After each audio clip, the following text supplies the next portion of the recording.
Melanjutkan kisah Ultraman Zero, kali ini memasuki part ketiga. Sebelumnya di Ultra Galaxy Legend Mega Monster Battle The Movie, Ultraman Zero akhirnya muncul untuk pertama kalinya. Di akhir, Zero kembali bergabung dengan para Ultraman di Negeri Cahaya dan akan mendapatkan misi-misi baru.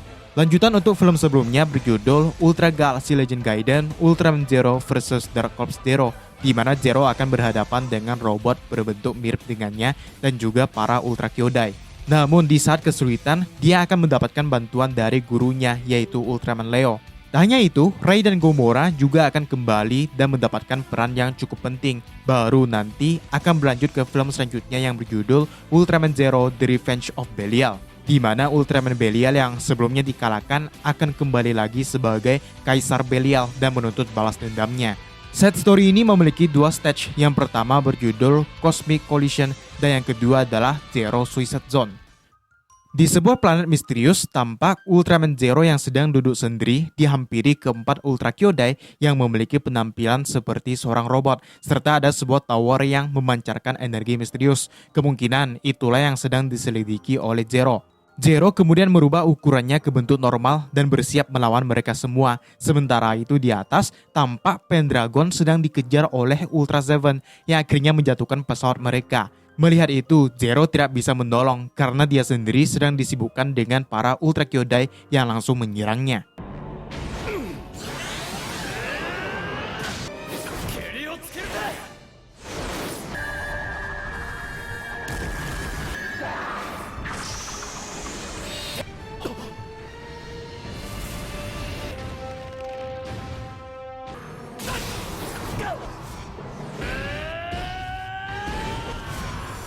Sementara itu, di Space Pendragon yang anehnya sedang berada di tempat lain, Boss dan Ray telah menerima sinyal yang mengarahkan mereka ke suatu tempat, di mana Boss menduga ada keanehan yang sedang terjadi. Ternyata benar, di sana mereka menemukan lubang distorsi yang kemudian menarik Pendragon masuk ke dalamnya. Sesampainya di sana, mereka menemukan keanehan, di mana koordinat tempat itu tidak bisa diketahui dan waktu yang tampak seperti berhenti berjalan, serta ada banyak lubang distorsi yang terbuka hingga akhirnya mereka menemukan sinyal yang dikirimkan sebelumnya. Yang lebih mengejutkannya, ternyata sinyal itu berasal dari Pendragon yang dikirim dari sebuah planet.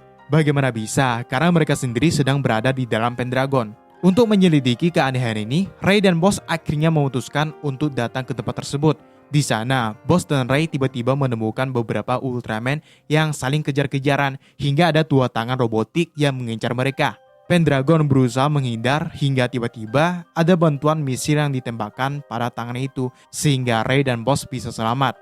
Mereka berdua pun mencari sinyal yang tertangkap hingga akhirnya menemukan Pendragon yang telah rusak parah. Namun yang pasti ini bukanlah Pendragon milik mereka. Dengan mengejutkan, mereka menemukan Kumano yang sedang tak sadarkan diri. Kumano kemudian mengatakan kalau planet ini terhubung dengan alam semesta lain hingga tubuhnya bercahaya dan membuatnya kesakitan. Dari belakang muncul seseorang yang ternyata adalah Boss dengan kondisi terluka. Ternyata Pendragon yang di awal tadi dijatuhkan Ultra Seven adalah Pendragon milik mereka. Dan rupanya Kumano lah orang yang mengirimkan sinyal itu pada Boss dan Ray yang semakin kebingungan tentang apa yang telah terjadi melihat Ultraman Jack dan Zoffy yang telah terkapar. Kumano? 教えてくれ。今のはなぜ消えた?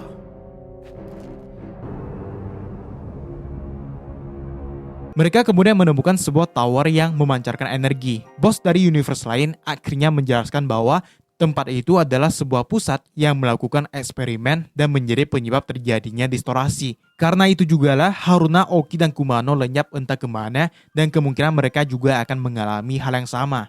Boss dari universe utama pun bertanya, apakah mereka juga punya Ray yang ternyata sekarang sedang berada di dalam tower tersebut menyelidiki apa yang sebenarnya terjadi. Tiba-tiba, Boss pun kesakitan menandakan kalau dia juga akan segera lenyap. Namun sebelum itu, ia meminta Boss dan Ray untuk membantu Ultraman Zero dan menghentikan eksperimen tersebut. Karena kalau tidak, maka alam semesta akan berada dalam bahaya. Tiba-tiba, sebuah misil mengarah ke mereka, sehingga Ray pun menggunakan Gomora untuk menahan serangan tersebut. Rupanya, serangan itu datang dari sebuah robot yang berbentuk seperti Gomora yang bernama Mecha Gomora. Ray pun menggunakan Gomora untuk melawannya. Namun, Mecha Gomora punya senjata yang sangat menyulitkannya, bahkan serangan Shindoha pun tidak mempan. Sementara itu di dalam tower, tampak ada 3 orang yang memperhatikan pertarungan itu. Kemungkinan merekalah yang menciptakan robot Gomora ini.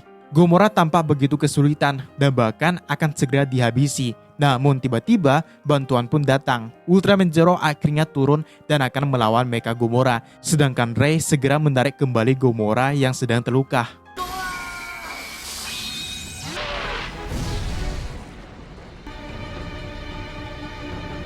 Gomoraがもう一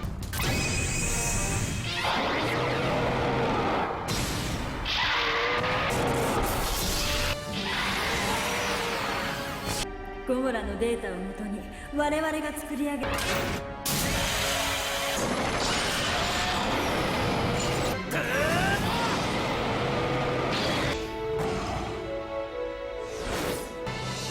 トラマンゼロ Zero tampak bisa memukul mundur Mecha Gomora dan menyuruh Ray dan Boss untuk segera pergi ke dalam tower menggunakan Litra. Melihat Zero yang hampir mengalahkan Mecha Gomora, wanita tadi yang bernama Herodia pun ingin menggunakan sebuah robot yang lebih kuat. Namun untuk menahan kekuatannya, mereka menambahkan armor Tector Gear dan robot itu pun segera meluncur ke arah Zero. Zero kemudian akan menghabisi Mecha Gomora, namun tepat sebelum itu, ia merasakan kehadiran seseorang di atasnya. Zero pun menantang apakah bisa mengalahkannya. Pertarungan pun dimulai, mereka berdua saling tendang hingga keluar angkasa. Namun Zero tampak sedikit kesulitan. Sementara itu, Ray yang menggunakan Litra menemukan adanya barrier yang melindungi tower tersebut dan serangan Mecha Gomora yang akhirnya mengenainya. Ultraman Zero dan Robot Zero pun mendarat dan melanjutkan pertarungan mereka yang tampak imbang. Karena itu, Robot Zero kemudian menghancurkan armor Tector Gear-nya dengan satu pukulan yang membuat pemiliknya tampak terkejut. Akhirnya diperlihatkan wujud dari robot ini yang benar-benar sangat mirip dengan Zero. Ia bernama Dark Corps Zero. Zero langsung menyerang dengan Zero White Shoot dan dibalas dengan serangan yang sama. Kekuatan mereka tampak imbang hingga terjadilah adu pedang yang menimbulkan shockwave besar dan ternyata dimenangkan oleh Dark Corps Zero. Bahkan senjata Zero malah terpental hingga keluar angkasa. Tak sampai di situ, robot Ultra Kyoda yang ternyata masih hidup pun kembali dan mengepung Zero sehingga ia harus melawan mereka semua sekaligus. Tanpa slagernya, Zero tampak kesulitan melawan mereka. Hingga tiba-tiba, Dark Corps Zero menggunakan tembakan dari dadanya yang disebut sebagai Dimension Storm. Serangan itu menghasilkan badai yang mengirim Zero dan para robot Ultra Kyodai ke dimensi lain.